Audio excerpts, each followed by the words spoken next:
I'm Mikey Smith, the founder and CEO of Guardian Smith Mortgage and Financial Services down here in Auckland, national New Zealand. I'm a big believer in compounding improvement, detail matters, and if an advisor can get 10% more out of themselves by just being educated about how to say things, how to act, how to perform throughout their day, 10% every year starts to matter from not doing stuff that's that much different, just in changing a few things of how they act. So I'm not a good teacher at that kind of thing. I kind of run that subconsciously myself, but having you guys come in and help try and train that's really important to me. Early days, of course, but I've been watching some light bulbs go off in certain people's heads throughout the trainings, and it's good. Like, even for myself, some of the things that you've brought up have made a light bulb go off in my head, and I'm like, oh, I never knew why I said that, but that explains it, you know? It also has been helpful to me because I can take away some of the information and keep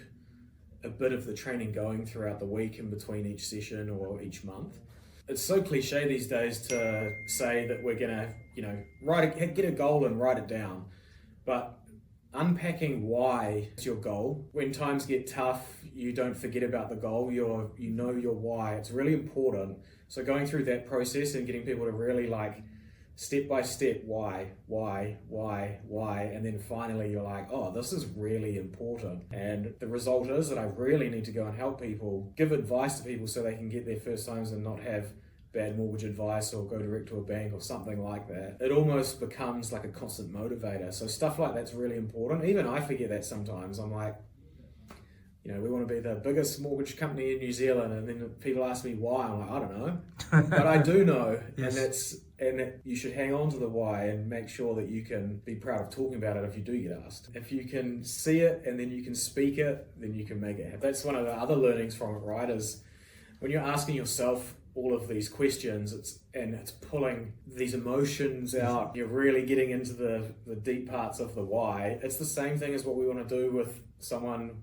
who is thinking about building an investment portfolio or buying their first home or upgrading the family home or moving into a certain area. These are all the same thing. It's actually teaching you a skill that you can use everywhere in your day-to-day life. Yeah, for sure. I mean, again, early days, but I've been really happy with the conversations that we've been having with the advisors after the sessions, and I just want to keep them going and keep putting pressure on it and making it happen, to be honest, because I can sort of see the success in the future that comes from it. When also there's a behavior change when people learn that high performance is okay and it's actually expected and you're capable of doing it, and here's the tools and training to do it, so let's roll. So it's almost like this layer of permission that they get given to be like, oh, I can go and really excel here with this stuff and no one's stopping me. So that's what we want to encourage.